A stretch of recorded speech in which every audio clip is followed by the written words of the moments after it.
ఎన్నికల రోజున ఎన్నికల అనంతరం వైసీపీ కుట్రలు దాడులు ఇవన్నీ కూడా ఒక పథకం ప్రకారం జరిగాయి. ఎందుకంటే గత 4-5 నెలల నుంచి మేము జిల్లా కలెక్టర్ వారికి, అలాగే స్టేట్ ఎలక్షన్ కమిషన్ వారికి, జాతీయ ఎలక్షన్ కమిషన్ వారికి అనేక విజ్ఞప్తులు ఆధారాలతో సహా మేము ప్రజెంట్ చేయడం జరిగింది. గత ఎన్నికల్లో ఏ విధంగా జరిగినాయి, ఈ ఎన్నికల్లో ఈ విధంగా జరగబోతున్నాయని చెప్పేసి గణాంకాలతో సహా వివరించడం జరిగింది. దురదృష్టం ఏంటంటే మరి 14 నియోజకవర్గాలు హైపర్ సెన్సిటివ్ అని చెప్పేసి, వెబ్కాస్టింగ్ అని చెప్పేసి మరి నమ్మబలికారు. నిజమేమో నమ్మి మరి బూతుల్లో ఉన్న వాళ్ళ మీద గ్రామాల్లో దాడులు జరిగాయి. ఈ దాడులు ముఖ్యంగా పిన్నెల్లి రామకృష్ణారెడ్డి అతని తమ్ముడు ముందుగానే మరి అనేక సందర్భాల్లో వాళ్ళు వేదికల మీద పబ్లిక్ మీటింగుల్లో ఏ విధంగా మాట్లాడారనేది మీరు గమనించాలి. నువ్వు డేట్ పెట్టు, లేకపోతే నేను డేట్ పెడతా. ఎలక్షన్ అయినా పోనీ నేను గంట తర్వాత ఎక్కడికైనా సరే బలపడాలి చేసుకుందాం. ఎంత దూరమైన పోటానికి రెడీగా ఉన్నాం.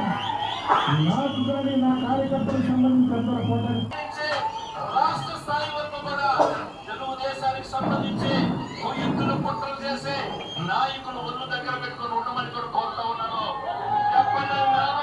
చెప్తా ఉన్నాను. మే 13 తర్వాత చేతల్లో చూపించే కార్యక్రమం ఖచ్చితంగా ఈసారి చేయబోతా ఉన్నాం. మనల్ని నమ్మించి మన దగ్గరికి వచ్చి మన చేత పనులు చేయించుకొని మనతోటి కాకుండా కూడా కొంతమంది మనల్ని మోసం చేసిన నాయకులు ఉన్నారు. వాళ్ళని కూడా ఏ ఒక్కరిని కూడా వదిలిపెట్టి హౌస్ అరెస్ట్లో ఉండి తప్పించుకొని పోయి ఆయన ఇంట్లో అనేక మారణాయుధాలు దొరికినప్పటికీ తప్పించుకొని పోయి పోలీసులు చర్య తీసుకోలేదు. పైగా అతను తప్పించుకోవడానికి అవకాశం ఇచ్చిన పోలీసు అధికారుల మీద చర్య తీసుకోవాలి. ఏ విధంగా సాక్షి టీవీలో నిస్సిగ్గుగా కూర్చొని మాట్లాడుతున్నారో మరి రాష్ట్ర ప్రజలందరూ కూడా గమనించారు.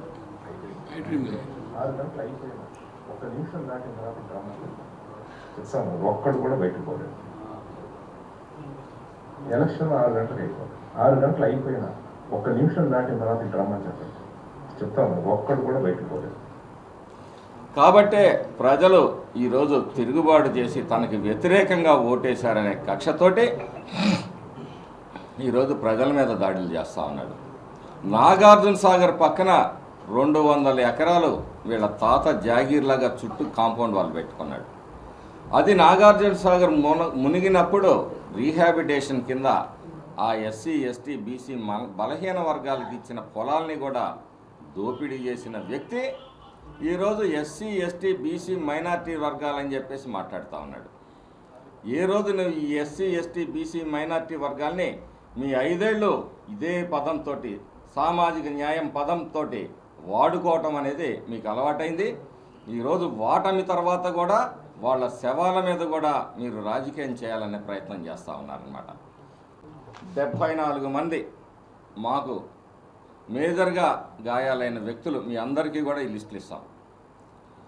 వీళ్ళల్లో ఎస్సీలు లేరా, ఎస్టీలు లేరా, బీసీలు లేరా, మైనార్టీలు లేరా? నువ్వు దాడులు చేసి గాయపట్టిన వాళ్ళు ఈ వర్గాలు లేరా? తెలుగుదేశంలో వైసీపీలో ఉంటేనే వాళ్ళు ఎస్సీలు ఎస్టీలు బీసీలు మైనార్టీలా? తెలుగుదేశంలో ఉన్నవాళ్ళు ఎస్సీ ఎస్టీ బీసీ మైనార్టీలు వర్గాలు కాదా? YCP chief secretary Jawahar Reddy, ఆంధ్రప్రదేశ్కు కాదు అతను. ఆయన నియమించిన అధికారులు, ఆయన పంపిన ప్యానలు, ఆయన నియమించిన ఎస్పీలు, వాళ్ళలో నుంచి ఒక సామాజిక వర్గం ఒక వ్యక్తి వస్తే సామాజిక వర్గం గగ్గోలు పెడుతున్నావు. కులాల మధ్య, మతాల మధ్య, ప్రాంతాల మధ్య చిచ్చు పెట్టడం అనేది మీకు ఆనవాయితీగా మారిపోయింది. ఏ సామాజిక వర్గాన్ని నువ్వు ఉద్ధరించావు? నువ్వు రాజకీయంగా వాడుకోవటం తప్పితే ఈ సామాజిక వర్గానికి ఒక రోడ్డు వేసావా, నీళ్ళు ఇచ్చావా, ఒక ఇల్లు ఇచ్చావా? 90% పూర్తి చేసిన టిట్కో ఇళ్లను కూడా 5 ఏళ్ళు పడకన పెట్టి వాళ్ళ మీద కక్ష సాధించిన వ్యక్తివి నువ్వు. ఒక్క ఇల్లు ఇవ్వలేకపోయావు ఈ సామాజిక వర్గాలకి నువ్వు 15 ఏళ్ల పరిపాలనలో. ఈరోజు ఎన్నికల్లో నువ్వు ఓటమి ఇదితోటి ఏదో రకంగా కులాల మధ్య మతాల మధ్య ఆ రోజు చెన్నాయిపాలెం విషయంలో అలానే వాడుకున్నావు. 10 సంవత్సరాలు వాళ్ళు కోర్టుల చుట్టూ తిరిగి ఇబ్బందులు పడతా ఉంటే నీ బ్రతుకులో ఎప్పుడైనా వాళ్ళకు ఒక ముద్ద పెట్టావా? జగన్మోహన్ రెడ్డి దగ్గరికి పోయి డబ్బులు తెచ్చుకున్నావు. ఈరోజు నీ రక్షణ కోసం ఈ ఎస్సీ, ఎస్టీ, బీసీ మైనారిటీ వర్గాల్ని ఒక పావుగా వాడుకోవటానికి నువ్వు ప్రయత్నం చేస్తా ఉన్నావు. అసలు దాడి మొదలుపెట్టింది ఎవరు? నువ్వు ముందుగానే ఇందాక చూపించాం, ముందుగానే నేను దాడి మొదలు పెడతానని ఇండికేషన్ కూడా ఇచ్చావు. ఇది మరి పోలీసుల వైఫల్యం కాదా? ఇంట్లోంచి నువ్వు పారిపోయావు. ఈరోజు నామమాత్రంగా నా ఇంటి ముందు 2 కానిస్టేబుల్ ఉన్నారు. అయినప్పటికీ ఒక చట్టాన్ని గౌరవించే వ్యక్తిగా, ఒక వ్యవస్థని గౌరవించే వ్యక్తిగా నేను ఇక్కడ కట్టుబడి ఉన్నాను అంటే అది వ్యవస్థల పట్ల, ప్రజాస్వామ్యం పట్ల ఒక గౌరవం. అంతేగాని అంబేద్కర్ రాజ్యాంగాన్ని ఖూనీ చేస్తూ నీ ఇష్టం వచ్చినట్టు కులాలని వాడుకునే ప్రయత్నం చేస్తూ ఉన్నావు. ఈరోజు కండ్లకుంటలో కానీ, కొత్త పుల్లారెడ్డిపురంలో కానీ, రెంటాలలో కానీ, పాలవాయి గేట్లో కానీ నువ్వు దగ్గరుండి ఈవీఎం పగలగొట్టించావు. నువ్వు బూతుల్లో దూరి అక్కడ అగ్గికి ఆజ్యం పోసావు. నువ్వు చేసింది కప్పిపుచ్చుకోవడానికి ఒక తాలిబాన్ లాగా, ఒక టెర్రరిస్ట్ లాగా బయట నుంచి జనాల్ని దించి పొరుగు రాష్ట్రాల నుంచి మొహాలకి గుడ్డలు కట్టి ప్రజల మీద దౌర్జన్యం చేయించిన వ్యక్తివి నువ్వు.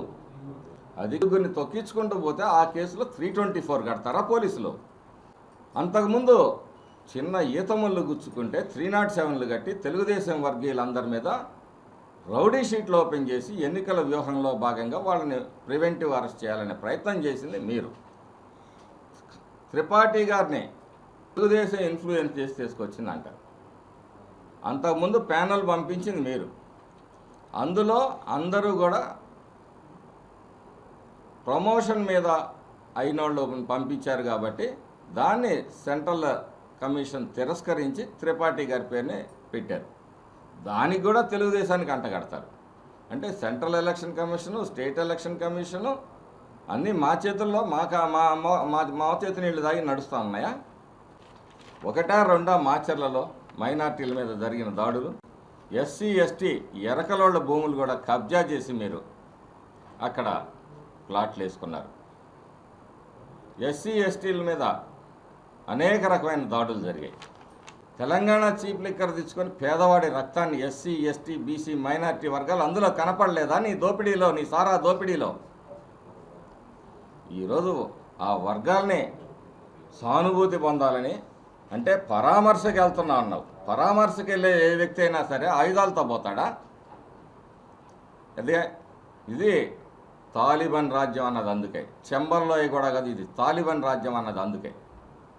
పరామర్శకు పోయేటప్పుడు ఇవన్నీ కట్టుకొని ఆయుధాలు తీసుకొని పోతారా పరామర్శకు పోయే వ్యక్తి? ఈ అరాచకాన్ని ప్రజలందరూ చూశారు. ప్రజలు బుద్ధి చెప్పడానికి సిద్ధంగా ఉన్నారు.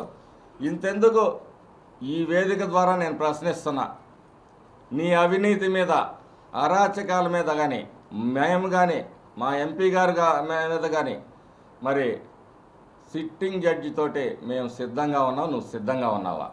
ఈ సంఘటనల మీద అయినా సరే నీకు దమ్ముందా? రెంటాల గ్రామంలో మొట్టమొదట నేను పోయింది గురజాల హాస్పిటల్కి. ఎవరైతే ఇంజూర్డ్ ఉన్నారో వాళ్ళని పలకరీయడానికి. రెంటాల గ్రామంలో ఎస్పీ గారు, సుప్రజ మేడం గారు, ఐజీ శ్రీకాంత్ గారు ఉన్నప్పుడే మీరు స్థైర్య విహారం చేశారు. ఎందుకు పారిపోయావు చెప్పు ఫస్ట్. ఈ ప్రజలకి, ఈ వ్యవస్థలకి ఒక శాసనసభ్యుడిగా 4 సార్లు గెలిచినోడివి నువ్వు. ఎందుకు పారిపోయావు? నువ్వు తప్పు చేయకపోతే నువ్వెందుకు పారిపోయావు? ఏ భయం నిన్ను వెంటాడుతుంది? ప్రతి నిమిషం, ప్రతి నిత్యం బలహీన వర్గాల శ్రమని, దోపిడీ చేసింది నువ్వు. ఎస్సీ ఎస్టీ బీసీ మైనార్టీ వర్గాలంటూ సామాజిక న్యాయం సోది కబుర్లు చెప్తూ నువ్వు సారా ఎంతగా అమ్ముతున్నావు, వాడవాడలా బెల్ట్ షాపులు పెట్టి పేదవాడి శ్రమను దోచుకున్నావు. అందులో ఎస్సీ ఎస్టీ బీసీ మైనార్టీలు లేరా? అన్ని విషయాలు అధికారంలోకి వచ్చిన తర్వాత సిట్టింగ్ జడ్జి తోటి న్యాయ విచారణ జరిపిస్తాం, అన్ని విషయాలు తేలుస్తాం.